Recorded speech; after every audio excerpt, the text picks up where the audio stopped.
bentrovati ad una nuova edizione del TG Flash di New Sicilia. Lutto nel mondo dell'Arma dei Carabinieri per la scomparsa prematura di Vito Scalisi, 42enne originario di Adrano in provincia di Catania. L'appuntato scelto è morto a causa di un arresto cardiaco. È stato trovato privo di vita a Roma nella caserma dove prestava servizio. La salma di Vito sarà riportata nella terra patria. I funerali si svolgeranno domani nella chiesa di Santa Lucia di Adrano. Ed è Giuseppe Agliata la vittima dell'incidente avvenuto ieri nel Messinese. Il 49enne è deceduto a Ucria mentre lavorava nel cantiere per un'opera di adeguamento sismico e idrogeologico. L'uomo era originario di Favara ed era impiegato in una ditta privata che seguiva i lavori di protezione civile appaltati per la messa in sicurezza del territorio. Un peschereccio con 280 migranti provenienti dalla Libia è stato avvistato durante la notte al largo di Licata, in provincia di Agrigento.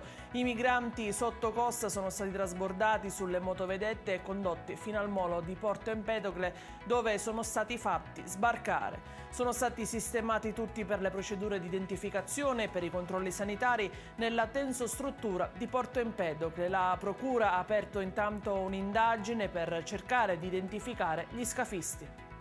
E in chiusura lo sport, il Catania ribalta un risultato che lo vedeva sotto di un gol e con la rabbia di non vedersi assegnata una rete con il pallone almeno un metro dentro la linea di porta. È finita 2-1 la partita Catania SS di Trapani al Massimino.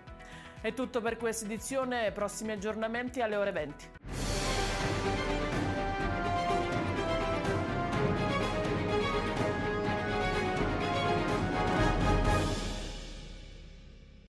Natale ad Acireale. Dall'8 dicembre all'8 gennaio nel centro storico mercatini, circuito dei presepi d'arte, la casa di Babbo Natale, la pista di pattinaggio sul ghiaccio, concerti musicali nelle chiese, laboratori, il trenino turistico natalizio, oltre a tante iniziative di solidarietà. Il 24 dicembre alle ore 20 Uzzukku, tradizionale accensione. L'amministrazione comunale augura buone feste.